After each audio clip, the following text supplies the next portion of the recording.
Think you know Solomon? Think again. Most folks just picture a king swimming in gold and wisdom, but what if everything you've heard only scratches the surface? Behind the palace walls, Solomon was juggling secret projects and bold moves that shaped Israel's future in ways we barely grasp. Imagine uncovering the hidden side of a legendary leader, where faith, strategy, and unexpected risks collide. If you're ready to see Solomon like never before, and unlock lessons that can transform your life today, then buckle up. This journey through 2 Chronicles 08 is about to flip your perspective. Then, let's read the chapter together. At the end of 20 years, during which Solomon built the temple of the Lord in his own palace, Solomon rebuilt the villages that Hiram had given him, and settled Israelites in them. Solomon then went to Hamath-zobah and captured it. He also built up Tadmor in the desert and all the store cities he had built in Hamath. He rebuilt Upper Beth-horon and Lower Beth-horon as fortified cities, with walls and with gates and bars, as well as Baalath and all his store cities, and all the cities for his chariots and for his horses, whatever he desired to build in Jerusalem, in Lebanon, and throughout all the territory he ruled. There were still people left from the Hittites, Amorites, Perizzites, Hivites, and Jebusites. These people were not Israelites. Solomon conscripted the descendants of all these people remaining in the land, whom the Israelites had not destroyed, to serve as slave labor, as it is to this day.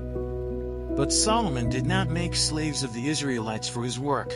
They were his fighting men, commanders of his captains, and commanders of his chariots and charioteers. They were also King Solomon's chief officials, 250 officials supervising the men. Solomon brought Pharaoh's daughter up from the city of David to the palace he had built for her, for he said, "My wife must not live in the palace of David king of Israel, because the places the ark of the Lord has entered are holy."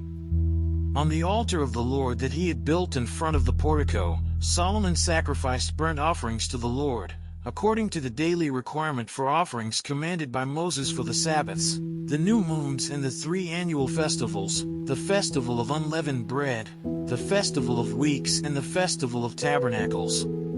In keeping with the ordinance of his father David, he appointed the divisions of the priests for their duties, and the Levites to lead the praise and to assist the priests according to each day's requirement. He also appointed the gatekeepers by divisions for the various gates, because this was what David the man of God had ordered. They did not deviate from the king's commands to the priests or to the Levites in any matter, including that of the treasuries. All Solomon's work was carried out, from the day the foundation of the temple of the Lord was laid until its completion. So the temple of the Lord was finished. Then Solomon went to Ezion-Geber and Elath on the coast of Edom. And Hiram sent him ships commanded by his own men, sailors who knew the sea.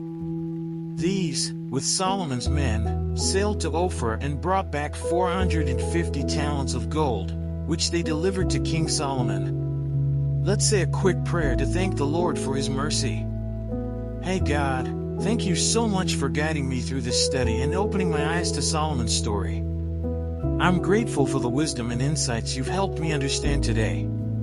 Please help me not just to keep this knowledge in my head, but to live it out every day, making choices that honor you and build something lasting. Walk with me as I take steps forward.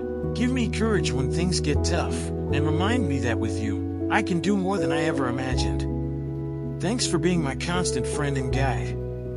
Amen. So, now that you've got this inside look at Solomon's other activities, what's your next move? How will you take these ancient lessons on leadership, faith, and boldness and apply them to your daily grind?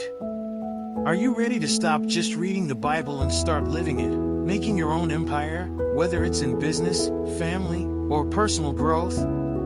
Think about it. What small step can you take today to build your own fortified cities or set sail on your own naval expeditions? Don't just watch from the sidelines. Jump in and make your life a masterpiece of wisdom and action. If this sparked something inside you, hit subscribe and turn on notifications, because there's so much more to uncover together. Let's keep growing, learning, and thriving, one chapter at a time. And As always, don't forget to check the last video and learn more about the scriptures.